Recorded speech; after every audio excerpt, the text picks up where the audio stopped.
Good morning to everybody. All the young ladies of the college present here, dignitaries on the dais and in front of me, and everybody else, ladies and gentlemen. It is indeed a great pleasure and a great honor for me to be invited by the Rajasthan Education Trust and the Kanoria College for Women to deliver this lecture. I am indeed very grateful to both these institutions. Public interest litigation is a subject which I am sure most of you are familiar with.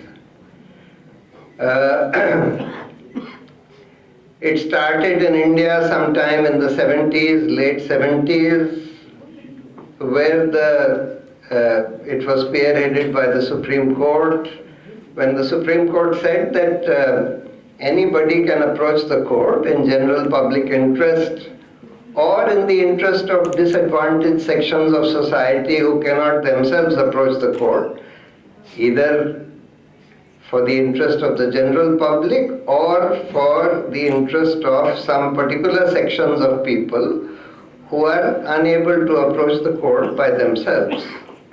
And therefore they said that in such causes, anybody who is genuinely interested in that public interest cause can come to court. He doesn't have to be an interested party, and therefore they said that there is no issue of locus standi as it is called, which means that your ability to pursue that petition will not be questioned so long as it is seen to be a matter of general public interest or in the interest of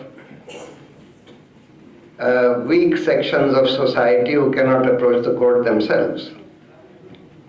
So when this remedy was fashioned, the court used it in various public interest cases for the benefit of various disadvantaged sections of society, including prison inmates, for example, homeless people, migrant workers, Narega workers, and on many issues.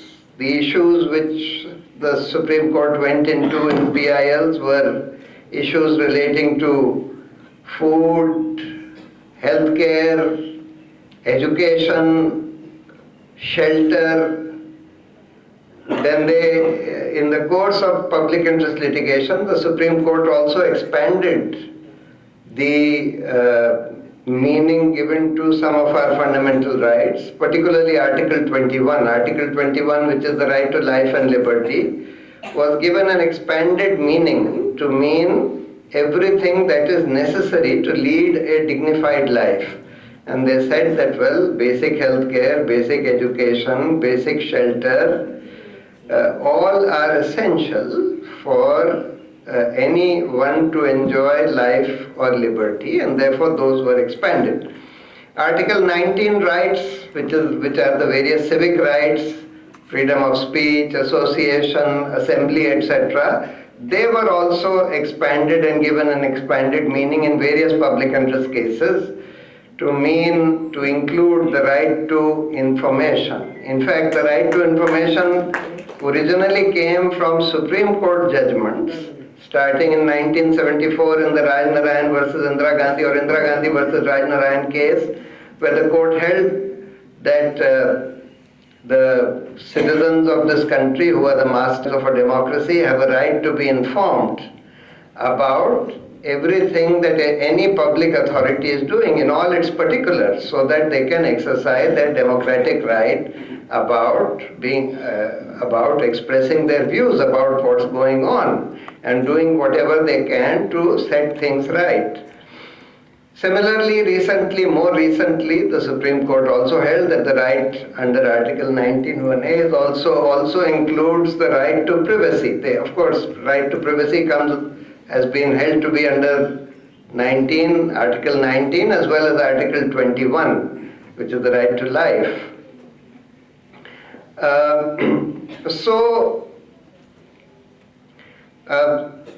In the course of public interest litigation, various fundamental rights have also been given an expanded and an expansive meaning by the Supreme Court. In that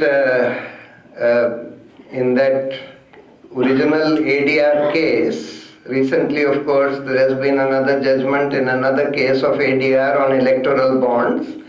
But the original ADR case was about the information about candidates contesting elections.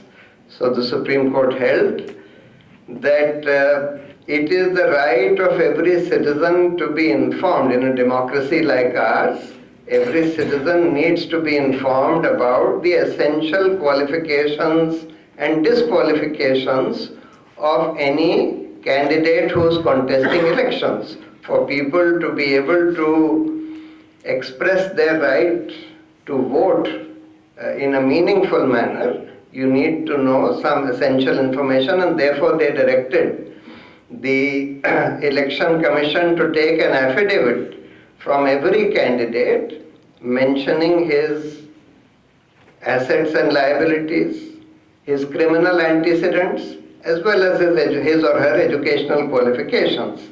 So all that was done by way of public interest litigation by giving an expanded meaning to Article 19 rights. Essentially, the Supreme Court held that the right to speech is premised on, just as they said that the right to information is part of the right to speech. They said that you can't speak in a meaningful manner about what's going on in the country, what's going on in society, unless you are properly informed about what various public institutions and public authorities are doing. Same way they held that you can't express yourself meaningfully by way of giving your vote unless you are properly informed about the antecedents plus or minus of various candidates. And thereafter, as some of you may be aware, the then government brought a law, not government, the then parliament brought a law to overturn that judgment, to say that, well, this kind of information need not be given by any candidate through an affidavit. And that law was also challenged thereafter, and the Supreme Court struck down that law on the ground that, look, we have directed the disclosure of this information on the basis of fundamental rights of citizens. Therefore, if you are bringing a law to overturn this, that law is violative of those fundamental rights under Article 19, and therefore they struck it down. Recently, as some of you may also be aware, the Supreme Court delivered a very important judgment. A constitution bench of the Supreme Court delivered a very important judgment on the selection of election commissioners. You see, the constitution said that the election commissioners shall be selected by the president. President meant the government. Until a law is framed by parliament. Now, what was happening was that the government was selecting people who were partisan. Recently, this started happening. And just as the Supreme Court, in a case involving selection of judges, where the National Judicial Appointments Commission Act, which was a constitutional amendment, that constitutional amendment was challenged on the ground that it violates the independence of the judiciary, which is part of the basic structure of the Constitution.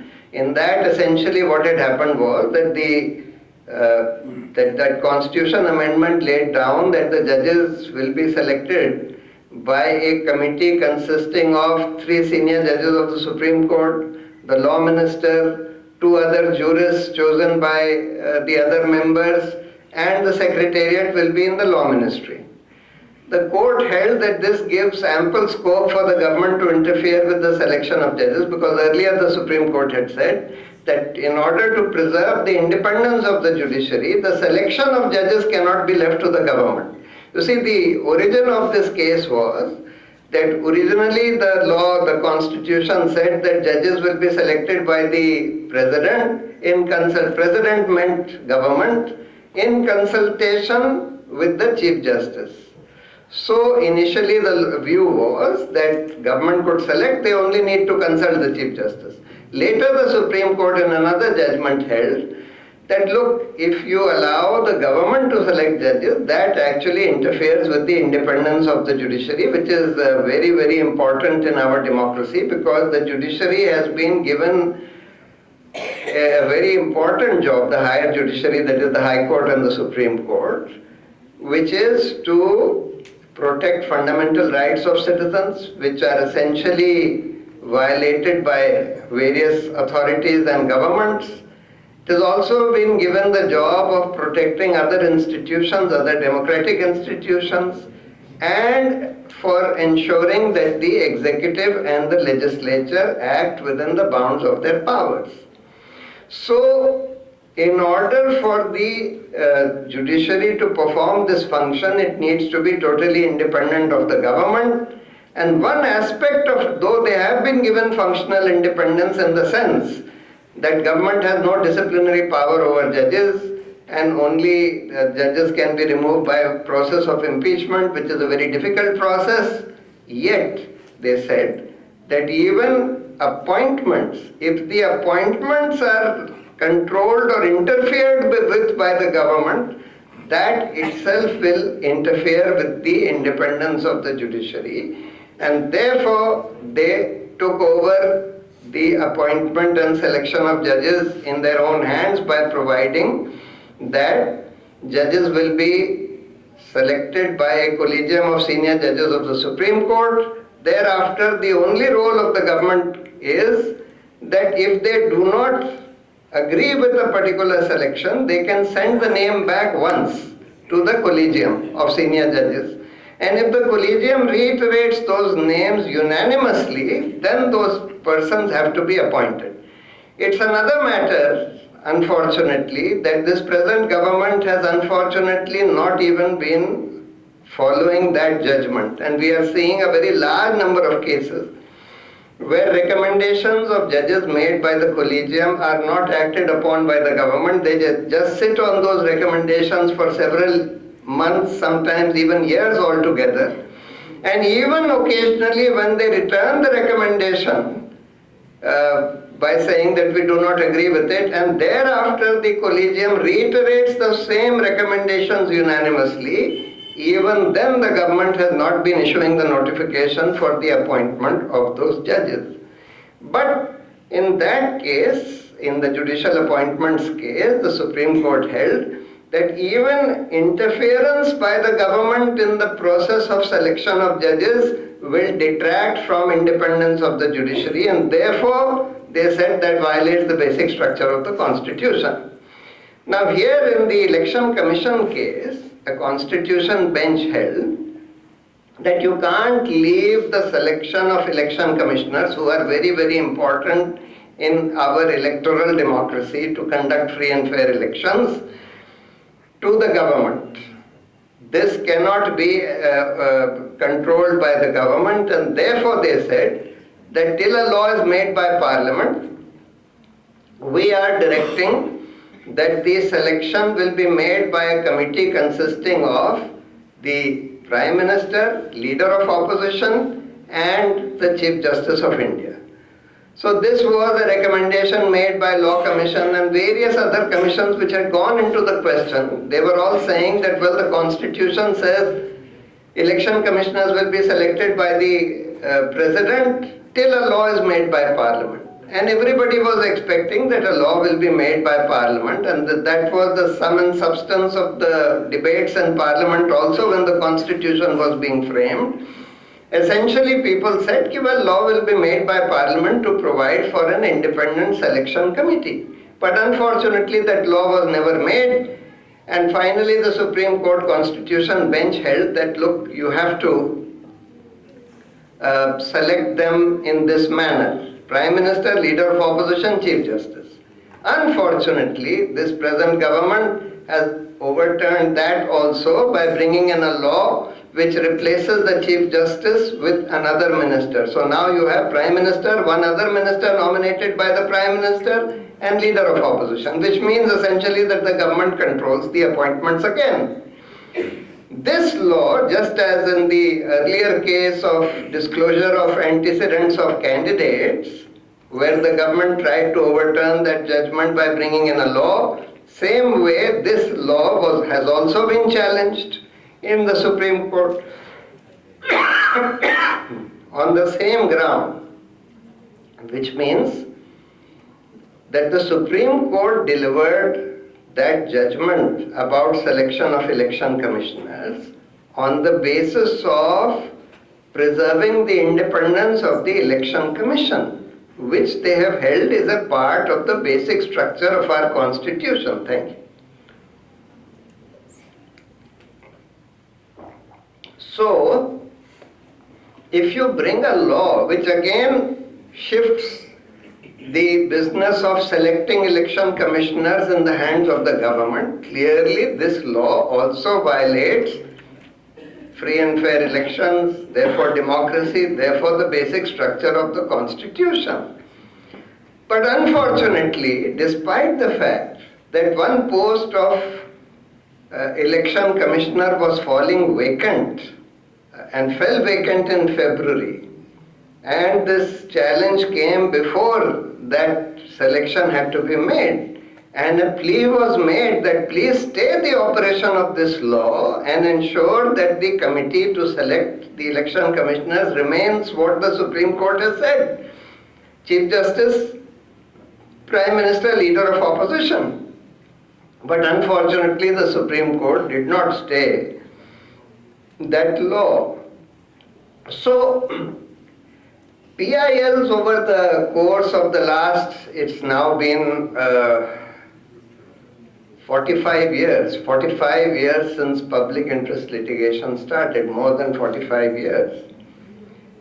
Public interest litigation has been on all kinds of issues, including issues, a very large amount of public interest litigation is on issues of environment.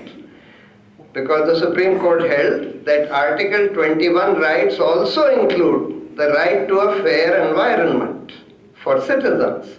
And therefore they said that, look, you can't indiscriminately do things which destroy the environment, destroy the forests of this country, etc. And therefore there has to be some check on the ability of the government to pursue policies and decisions which wreak havoc on the environment, on forests, etc. So there has been a large amount of litigation, public interest litigation, for example, on mining, iron ore mining in Karnataka, iron ore mining in Odisha, iron ore mining in Goa, etc., where the court has stepped in to ensure that mining is regulated and is not done in a manner which just wreaks havoc on the environment there.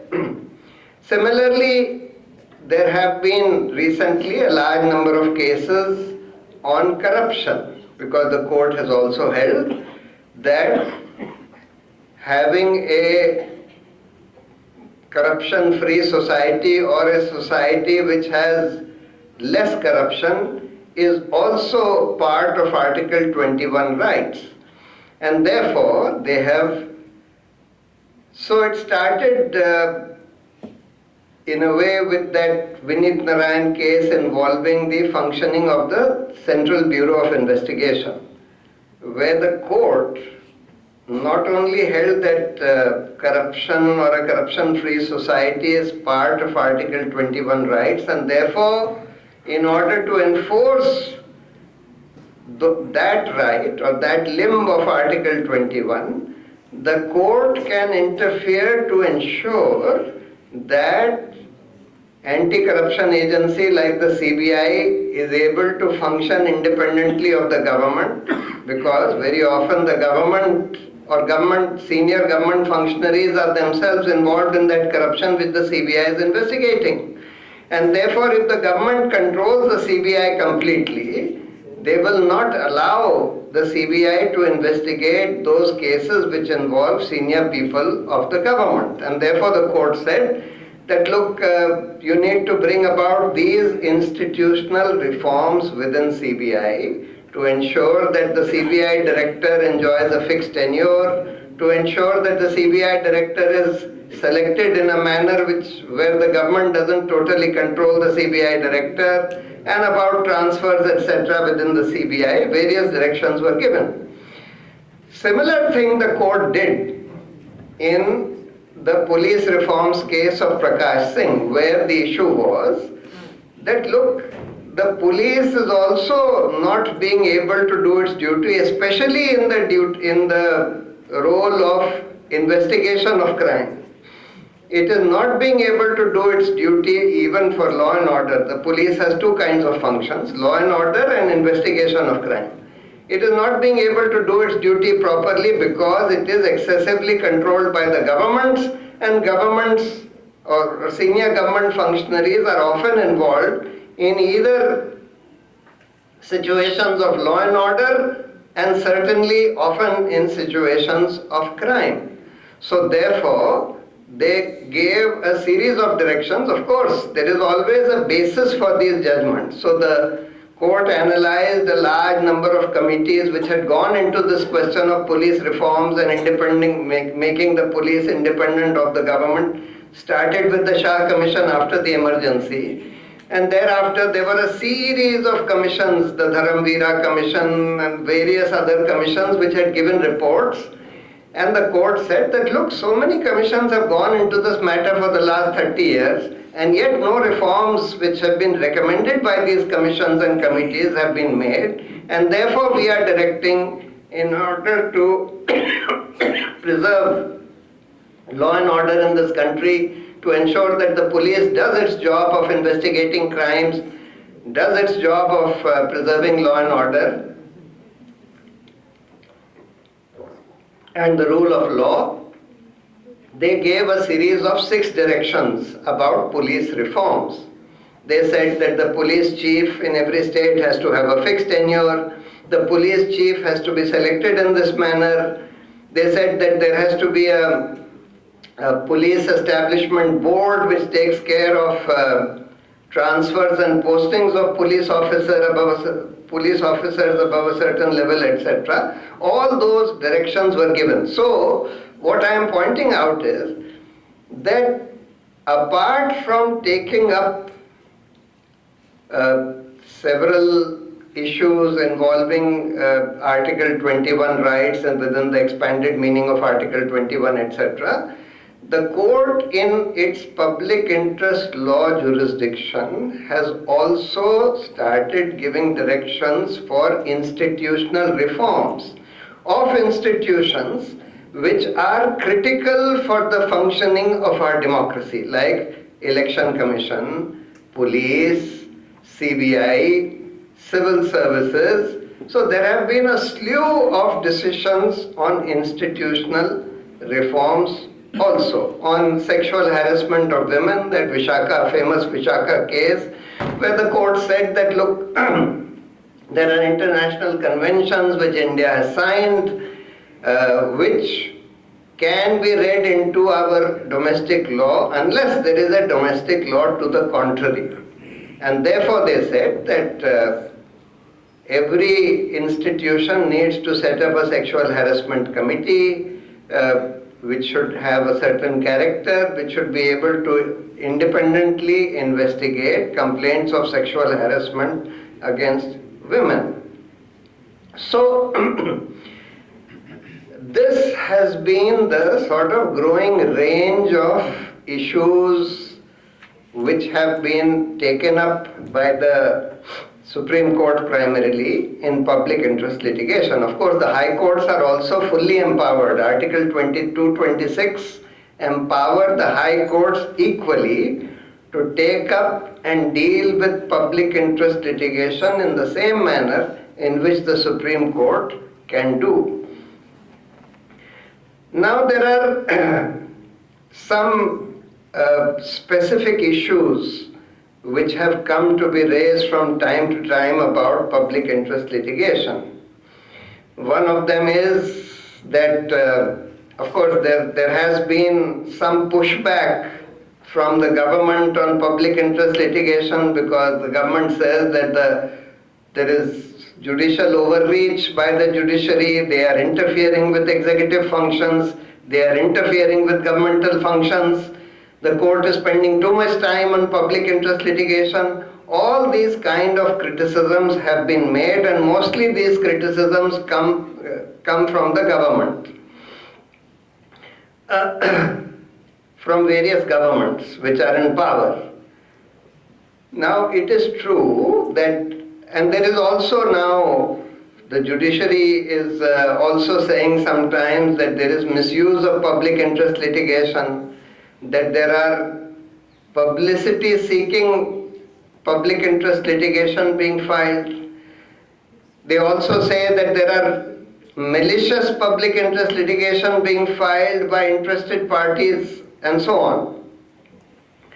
And there are issues of constructive or res judicata or constructive res judicata which have been raised in public interest cases. Now these are all related issues. So first question is, what do you mean by, so there are in fact some publicity seeking PILs which are filed. These are primarily half-baked PILs which are being filed today because public interest litigation gets a lot of publicity, and therefore there are people who somehow, whenever they feel that there is some issue which can be taken up by way of public interest litigation without doing the necessary research, without preparing a proper petition, just in order to be first off the block, so to say, they quickly file a PIL, and it is often done for publicity. It is often done for publicity. Now, and sometimes, now this is now another phenomenon which we are seeing. Sometimes public interest litigation is deliberately filed in a half-baked manner in order to ensure a dismissal of that PIL so that later proper, genuine PILs on the same subject are barred. Because then the court says, because the Supreme Court had held in one case that even in public interest litigation there can be not only res judicata, but there can even be constructive res judicata. There was a case of forward construction where, unfortunately, in my view, the Supreme Court gave a totally wrong judgment in that forward construction, where they said that in public interest litigation there can be res judicata and even constructive res judicata, which meant res judicata is that, look, this issue has already been decided by the court, so we can't entertain your petition. So if a person files a bogus PIL, as some people are now doing occasionally, they did it in the Rafael matter, they did it in this Adani Hindenburg matter also. These are called ambush petitions. There is a term which has been given to them. They are called ambush petitions, which means the intent of these petitions is to ambush future genuine public interest litigation on the same issue. Now, strictly speaking, if person A files a petition even on some subject and it is decided against that person, the petition is dismissed, then res judicata does not bar another person from coming to court raising the same issue. But the court, unfortunately, in that forward construction case held that no, res judicata will also apply to public interest litigation, meaning that that public interest litigation will be deemed to be filed by everybody, and therefore anybody coming in future on the same issue will also be barred by an earlier judgment on that issue.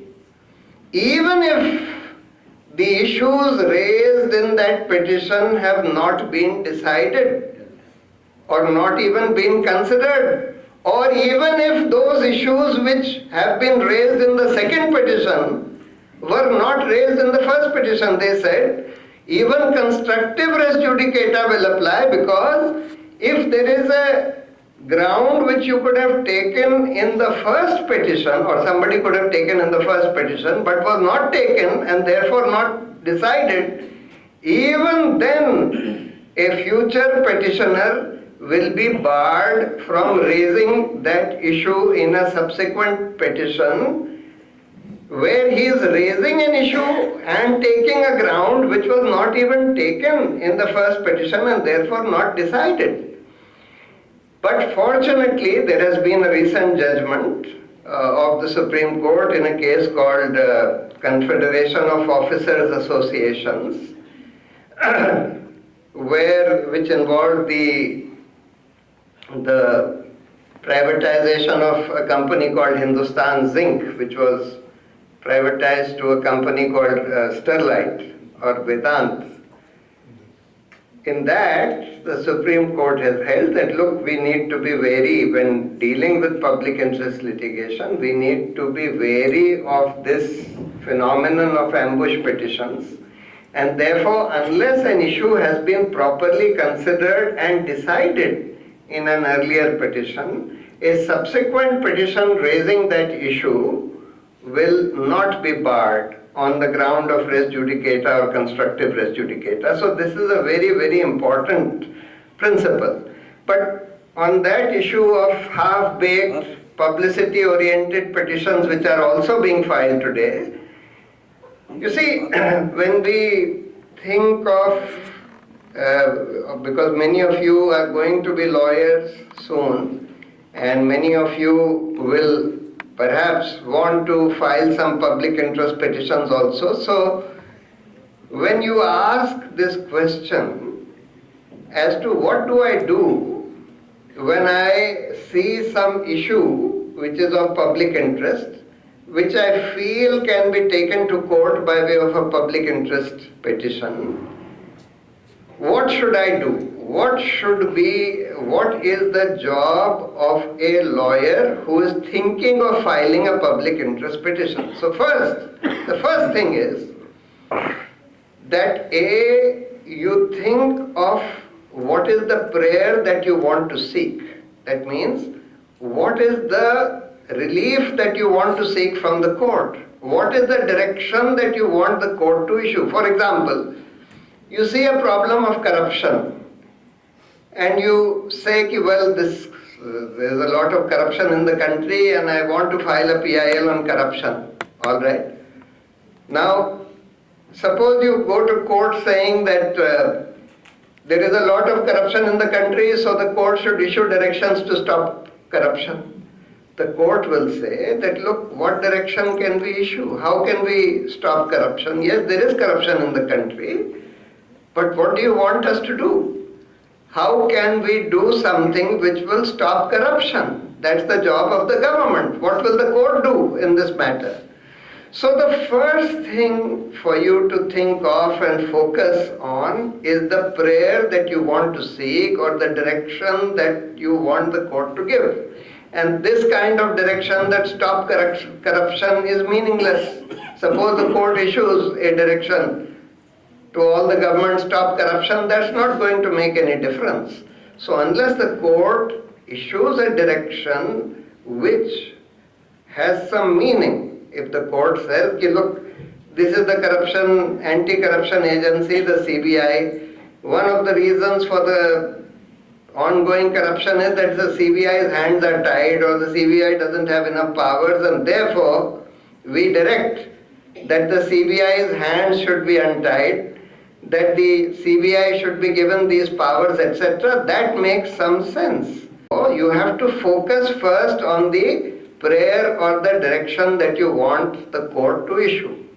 Then you have to next focus on what is the basis for seeking this prayer. Because ultimately the court will say, look, you have to show what is your right or what is the right of any citizen to seek such a prayer? And what is the ground on which the court can interfere in this matter or court can give such a direction? Therefore, you have to show which is your fundamental right or constitutional provision which is being violated, as a result of which you are seeking this prayer. So, for example, in the case of selection of judges, the court said that, look, independence of the judiciary, which is part of the basic structure of the constitution. In the case of election commissioners, they said free and fair elections, which is part of democracy, which is part of the basic structure of the constitution. In the case of the information to be given by candidates, etc., the court said this involves your Article 19 rights, the right to be informed about candidates, just as the right to information, they said, is part of Article 19 1A rights. The right to speech includes the right to information. So ultimately you have to show what is the right which is being violated for which you are going to court. And lastly, and this is very important, see, for example, recently we filed a petition challenging these vaccine mandates which were being issued for COVID, that anybody who doesn't take the COVID vaccine will not be allowed to travel, will not be given as rations and so on. So various governments were issuing these various mandates, virtually forcing people to take the COVID vaccine. Now, when you go to court on such a matter, or on any matter for that matter, you have to get the best possible information and understanding on that subject. Because otherwise, what will happen is you will file a half-baked petition which will get dismissed because you were not able to present to the court the best information and understanding that was available on that subject. And therefore, that is going to adversely affect future PILs which can be filed by people who have a much better understanding of that subject. And therefore, it is your duty as a public interest lawyer to find out what is the state, what is the best possible information and understanding. Of course, it is not always possible to get the best, but you have to make that effort to find out who are the experts who have worked on this issue, who are the people who have written about this issue.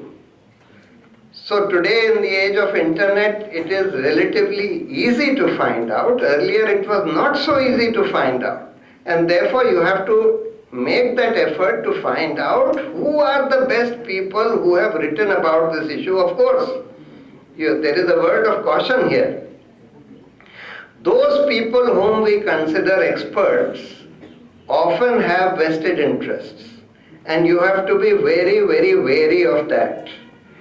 Because a lot of so-called experts in the country on different subjects are funded by vested interests, are funded by people who have a financial stake in that issue. A lot of people who masquerade as experts, and we saw that very, very clearly in the COVID vaccine case. A lot of the so-called expert advice that we were being given by various authorities, by various doctors, by various people, was eventually coming from these pharmaceutical companies which were manufacturing these vaccines. So they ultimately were emanating from commercial vested interests who were, quote unquote, polluting the expert advice on this issue. Therefore, in fact, one very interesting study, or rather two very interesting studies were done. One relating to genetically modified organisms, one relating to soft drinks. So there were a large number of papers published. We have filed PILs on both these subjects. On genetically modified organisms, if you separate the studies which are directly or indirectly funded by the GM companies, Monsanto, Bayer, and so on, versus those studies and those papers which come from totally independent scientists, you find that there is a difference of night and day.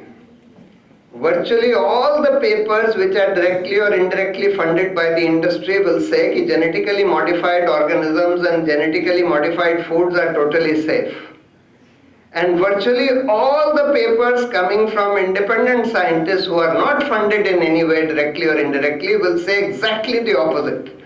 That GM foods have all kinds of negative health consequences and environmental consequences. Same thing about soft drinks.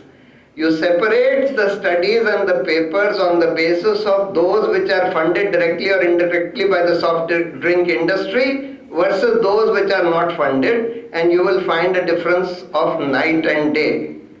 And therefore, you have to be careful of who is seen as an expert, and therefore go to those studies and those papers which are not by people who have any kind of direct or indirect financial interest in that issue. Only then will you get the proper expert advice or information. Now,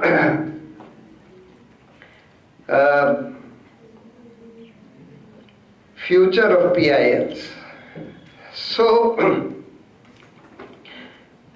see, public interest litigation normally ruffles the feathers of the government, and public interest and effective judgments in public interest cases, whether it's on electoral bonds or any other thing, eventually ruffles the feathers of the then ruling governments.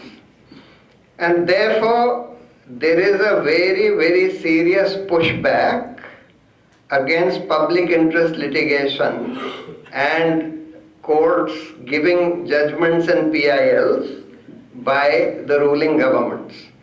And therefore, to a very large extent, the future of PILs in this country will depend on the future of the independence of our judiciary. Over the last several years, we have been seeing, especially in the tenure of this present government, we have been seeing very serious attacks on the independence of the judiciary.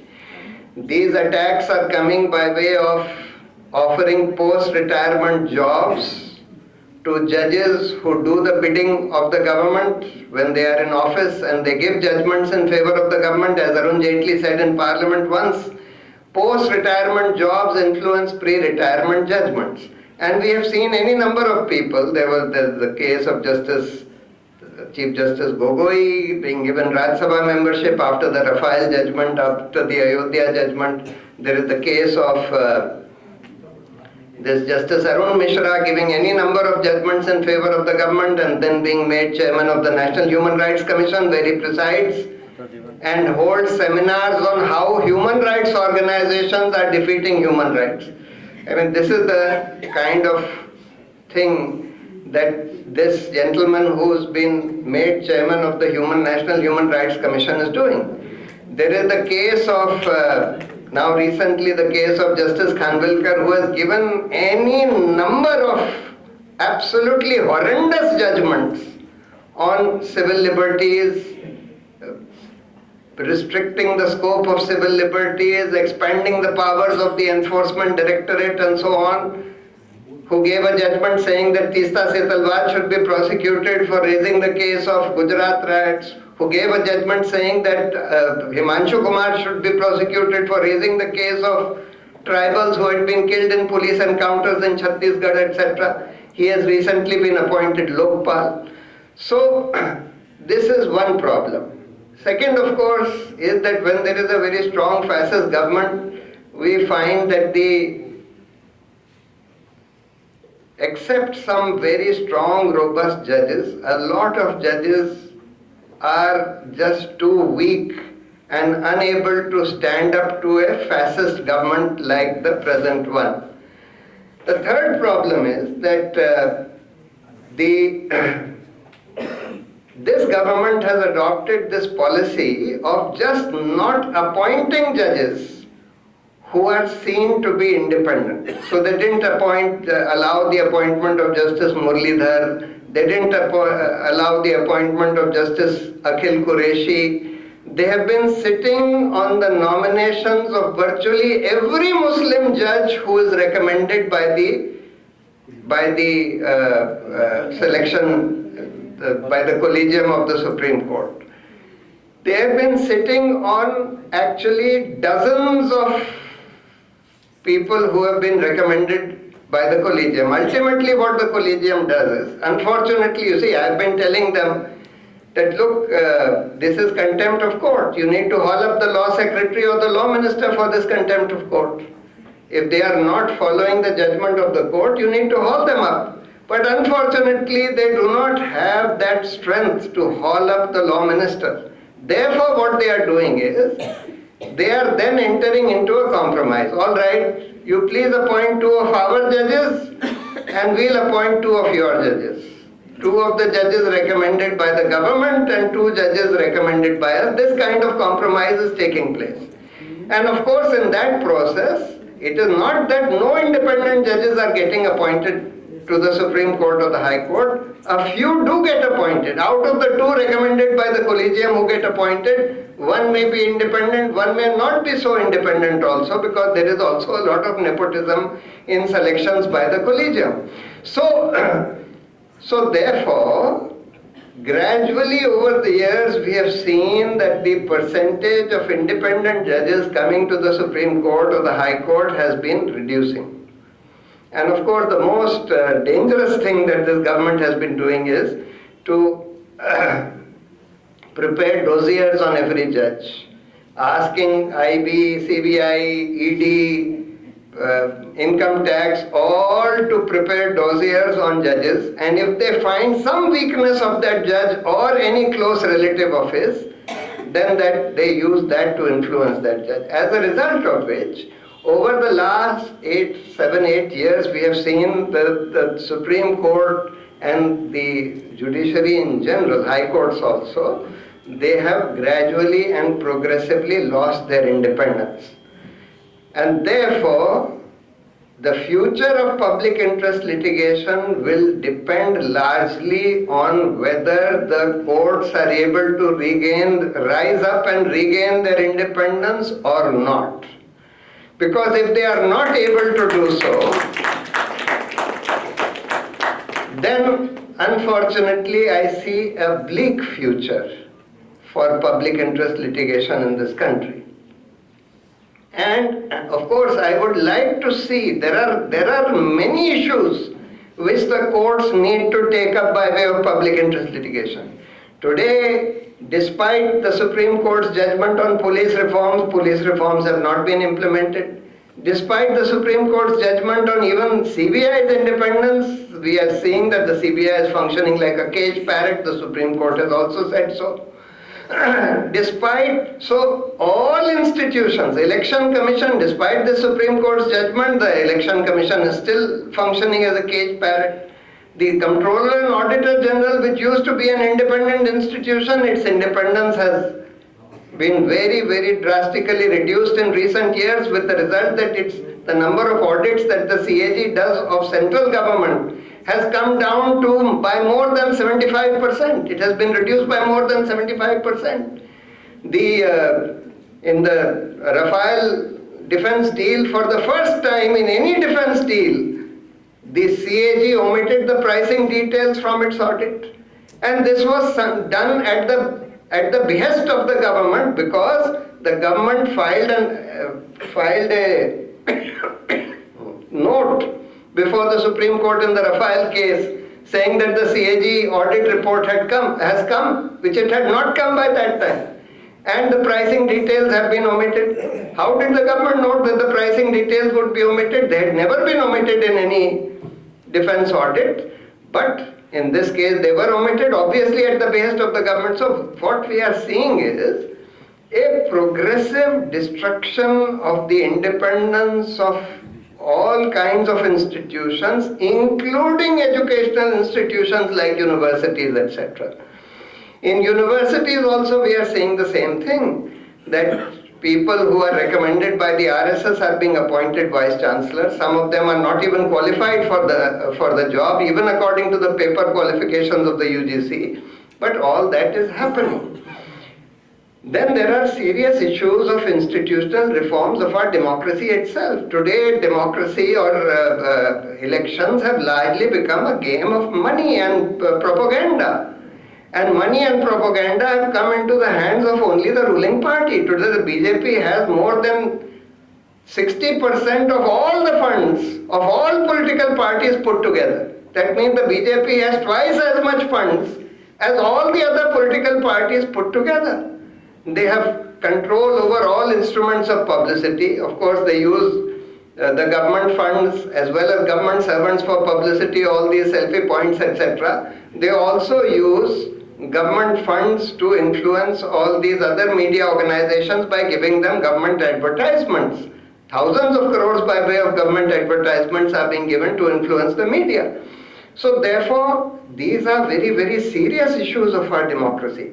Today there is a limit on the spending of election of candidates, but there is no limit on the spending of political parties. In the last election, it is estimated that the BJP alone spent more than 30,000 crores.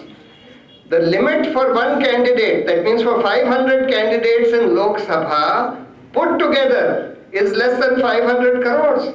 But if the party spends 30,000 crores, what is the meaning of this limit of 90 lakhs or 75 lakhs on individual candidates? So therefore, there are a large number of issues affecting our democracy, affecting our democratic institutions, etc., which can be and should be taken up by the courts by way of public interest litigation. But whether they will be taken up or not depends critically on to what extent the courts are able to resurrect their independence, which has been dwindling in recent times. And therefore, lastly, coming to the role of lawyers. You see, lawyers need to play an important role in society. In the independence movement, it was mostly lawyers who were involved. And that's one of the reasons for that is that lawyers understand the law, understand how society is constructed, how society functions, what are the various institutions which make civil society or orderly relations in society.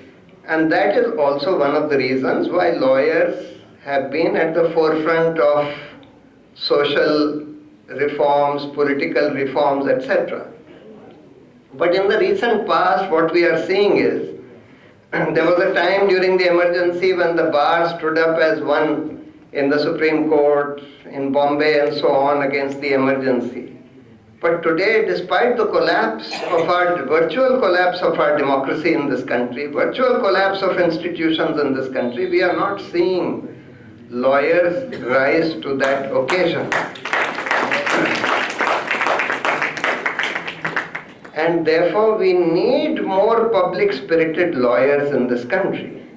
Lawyers who keep their eyes and ears open and see what is happening in society, who engage with major public issues in our society, in our country, and occasionally go to court when there is a serious issue which can be taken to court by way of public interest litigation. Of course, public interest litigation should be done pro bono, that's my view. And the reason is that the lawyers should not have a financial stake in that matter if they are doing it in public interest. So it should be done pro bono. But just one word before I end, though it's a somewhat negative note for ending.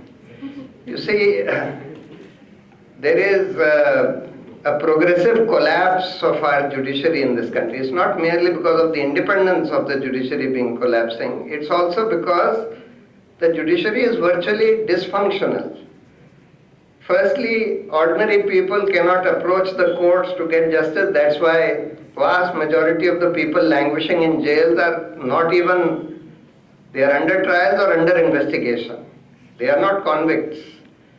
And they are there because they can't have the wherewithal, they can't engage a lawyer. If they are confronted with a false charge sheet by the police or a false accusation by the police, all that they can do is to stand like this before the judge and say, Hujur, humne kuch nahi kiya. That's all that they can do. So therefore, we have to have a system where ordinary people can access the courts without the help of lawyers. And the Gram Nyayalayas were supposed to be those courts. The Gram Nyayalaya Act came many years ago, but unfortunately it has not yet been implemented, hardly been implemented, in not even 5%. Not even 5% implementation of Gram Nyayalaya. Then we need more courts. Law commissions have been crying hoarse that we need more courts in this country, more infrastructure. The government is not interested in providing that. And even unfortunately the judiciary is also not pushing the government to provide that. Then we need a better system of selecting judges. Even this present system of collegium is not a very satisfactory system. It's better than the government selecting the judges because it provides for slightly more independent judges. But it is not the ideal system. Ideally, we need to have a full-time judicial appointments commission and also a judicial accountability commission instead of this process of impeachment, etc. So there are many judicial reforms that need to be done in order to save our judicial system from the virtual collapse state in which it finds itself. And therefore, now how and why will that happen? How will judicial reforms take place? Judicial reforms, unfortunately, neither the government is interested nor even the sitting judiciary is interested. Unfortunately, I have seen that. We have filed case on institutional reforms, including judicial reforms. But the response of the judiciary is the least in the case of judicial reforms. It is there in the case of other reforms of other institutions, but on judicial reforms, there is virtually no response from the judiciary. Therefore, the only way in which these reforms will happen is if there is a robust people's movement on judicial reforms. We need to have a movement like there was on Lokpal or the movement like we had on RTI, etc. Only that will bring about the judicial, put enough pressure on the government and on the system in order to bring about these reforms. In the absence of these reforms, you see, as lawyers, you can practice in court, you can even make money, but you will not have much satisfaction that you have been able to deliver justice to people.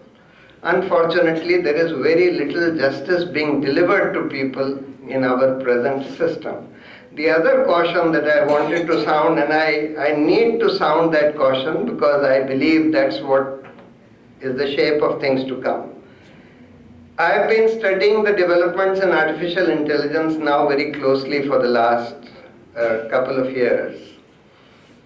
And I have no doubt at all that in the next 10 years we will have what is called artificial superintelligence, which is an autonomous artificial intelligence which is superior to humans in every possible way. The only difference will be that it will not have emotions like us. I have written an article about that. If some of you want to read about it, you can read it in the Wire. But all jobs like those of architects, doctors, lawyers, judges, engineers will all go.